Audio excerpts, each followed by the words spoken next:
All right, this video is all about removing the stereo in a 2004 Honda Civic. This is the automatic, not the manual.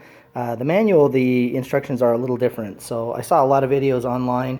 A lot of those were manual, and then I saw a supplemental for the automatic. So I'm just going to show you from start to end how we do an automatic removal. Okay, so first of all, I just want to show you a couple things here. We've got this center console.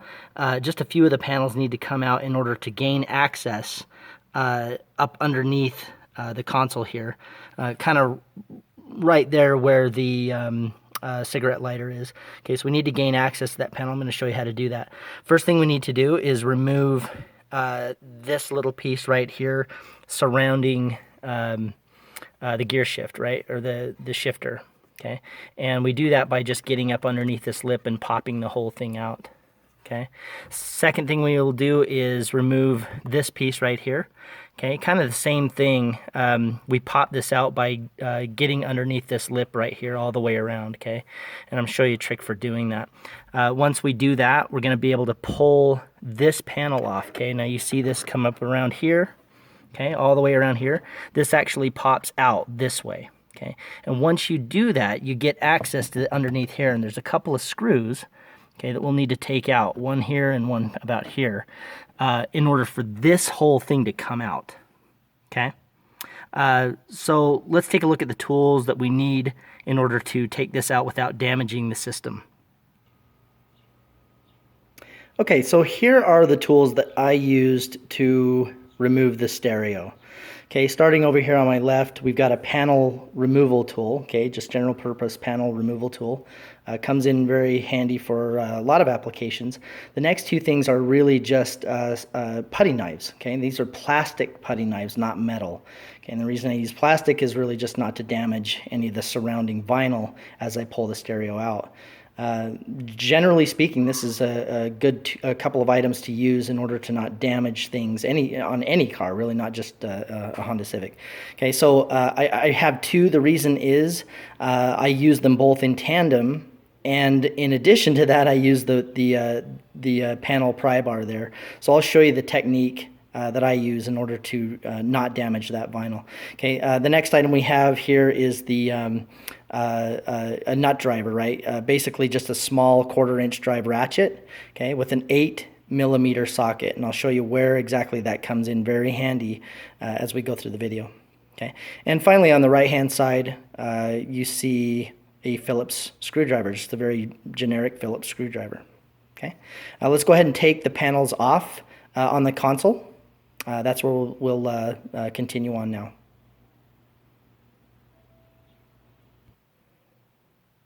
Okay, so as mentioned, we do need to remove a couple of panels here on the console in order to gain access to the two screws here up underneath the stereo console and really your control console. Okay, so the first thing I'm going to do is remove this piece right here. Okay, I'm going to do that by using the plastic putty knife, right? Now you can just buy this really at any Lowe's or Home Depot. They usually come in a kit, and you want a wide and a narrow, okay? I'm probably not going to use both of them right here. I'm probably just going to use this first plastic one, but we'll see how hard it is to get this out, okay? And what we really want to do is just kind of pry around this and lift, okay?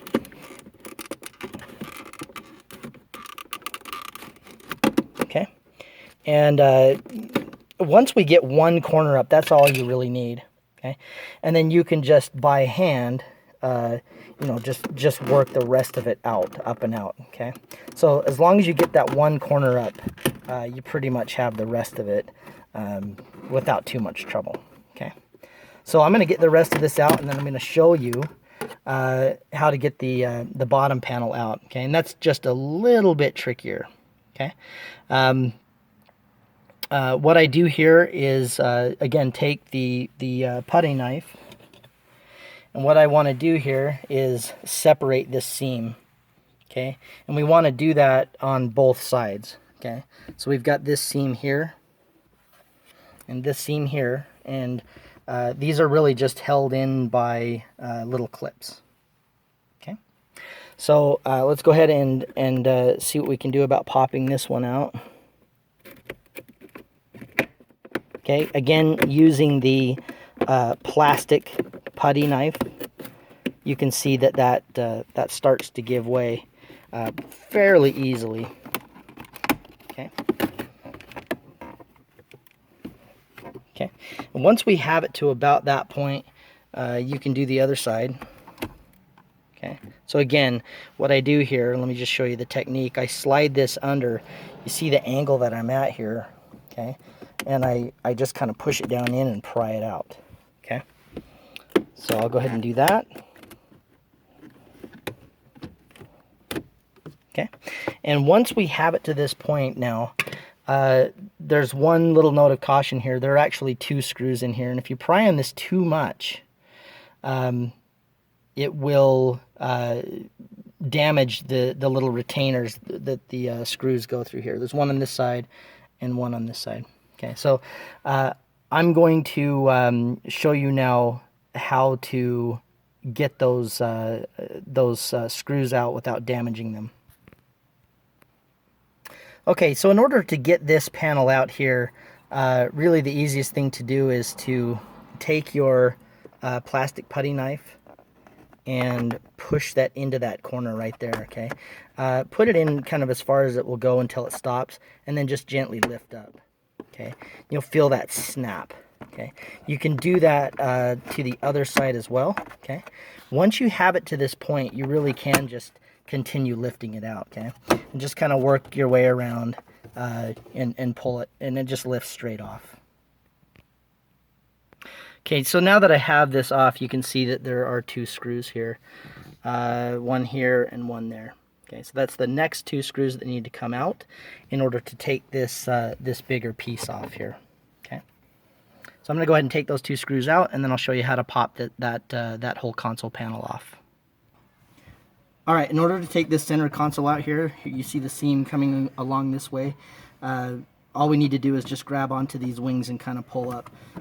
We popped out these clips right here and right here. We've taken out this screw, and I'm just going to go ahead and just pull up, clear these of the seats, and just kind of pull out. Okay, so once this panel is out, you'll see that there's a wire for the cigarette lighter. Real easy to take out. There's a clip on the other side, and you just need to push that clip and then just pull it out. Okay. Once that is clear, this will just lift right on out. Okay. All right, so I have this panel out here. Okay, all the way out. What this does is it gives us access to 2 screws that need to come out before your command console here comes out. Okay, so I'm going to show you those right there. You see one right in the kind of the center of the screen there, and then there's another one right there. Okay, really only 2.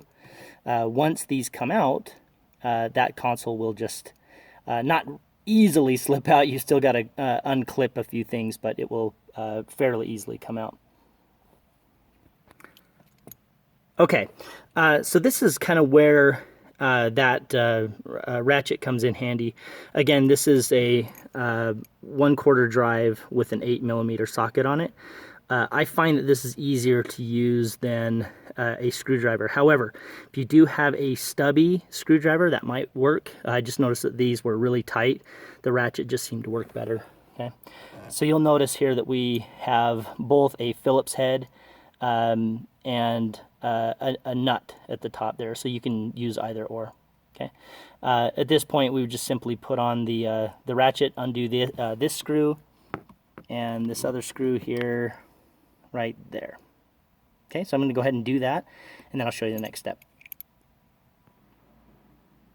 Okay, so now that we have both of those screws at the bottom out, I'm going to go ahead and show you how to pop this this command console out. And in order to do this, I use 2 putty knives and my panel tool. Okay, yours might be a little tighter than this one. This one at the top seemed to be a little looser, so it was a lot easier for me. So you may not have the same experience, but in order to do this, just slide your first bigger putty knife into the seam. Okay, just kind of give you a close up there. Okay, and then from there you can grab the shorter one. Now this is only if you need some extra space to get the panel tool in. Okay, and you can push that in, and then you can use a technique where you kind of spread those apart. Okay, and that'll give you a little gap here to get your panel tool in. Okay, make sure that you do have both of these in. The reason you want to have the larger one is to really protect that vinyl as you pry up with the panel tool. Okay, so this is going to get a little messy, but I'm going to go ahead and show you how we put the panel tool in here. Okay, and I just kind of pry up. Okay, and that's really all there is to it. Once you have that gap, you can simply just pull in this corner. Okay, and just kind of work your way across. Okay, just keep pulling. It's snug, but it's not impossible to pull out. Once you have it to this point, it will pretty much just lift out. Okay, now that we have the kind of that command console out of the dash, I'm going to show you what needs to be disconnected in order to completely remove it. Okay, the first thing here is, of course, the radio harness. Okay, and then kind of starting from the top down, we've got this connector right here. This is for the hazards. We have two connectors. This is for the heating and air conditioning. Okay, you see these two plugs right here. And then at the very bottom, we've got one more plug that you can see down there. Okay, so once all those are out, you can completely remove this this center console piece. All right, so as you can see, the center console piece is all the way out. Right, just wanted to show you this one thing here. On each one of these connectors, we just have these little push tabs right here. Okay, I'm going to give you a real close-up.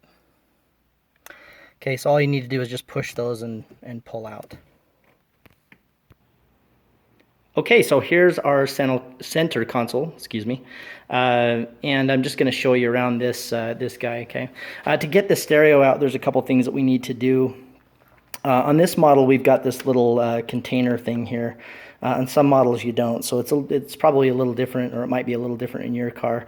This really is from a 2001 to 2005 model. Not much change between those years, so probably very similar to your car as long as it falls within those years. Okay, I'm going to turn this around just a little bit here. Okay, the first thing I'm going to show you is this bracket that holds the stereo in, and also that lower little convenience container thing with the flip door. Here's the back, right? And the one thing I want to show you here in particular is that we've got the whole controller for the heating and air conditioning, right? This module right here. In order to get to those screws right there, and the top and the bottom. Now, I don't know if you're installing a double DIN or a single DIN stereo, but you may only need to just pull those top screws out and leave the bottom screws in. Regardless, you're going to have to take this piece off here. In order to do that, you just have to take off this screw right here, that screw right there, and that screw right there. And once those three screws come out, that module is removed, and then you can gain access to those screws that hold the stereo in behind that module.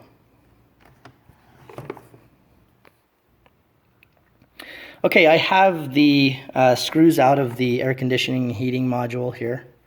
Okay, still won't come out, right?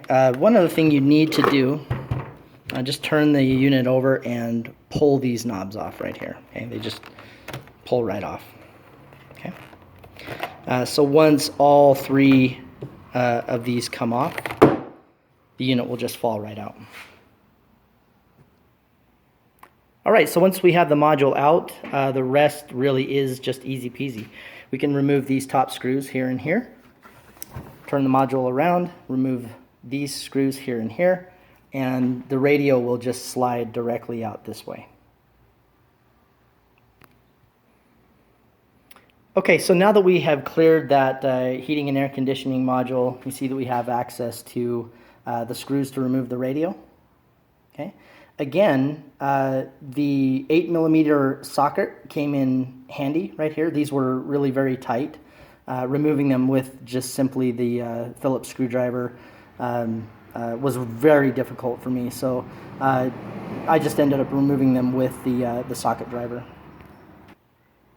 Okay, so here is the stereo completely out. Okay, we've got the module over here that will go back in when we reassemble all of the bolts for the stereo and the module and your knobs. Hope you enjoyed the video. If you did, go ahead and hit like, and we'll see you on the next video. Okay, so here's the center console with the stereo completely removed. Here's the module and the screws and the knobs. Okay, and you're ready to install your aftermarket single DIN. Okay, if you wanted to install a double DIN, you can simply remove these two screws here on either side, and that module will just slide forward just like the stereo did. Okay, hope you enjoyed the video. Please, if you liked the video and it was helpful, hit the like button. And glad you were able to join me, and have a great day.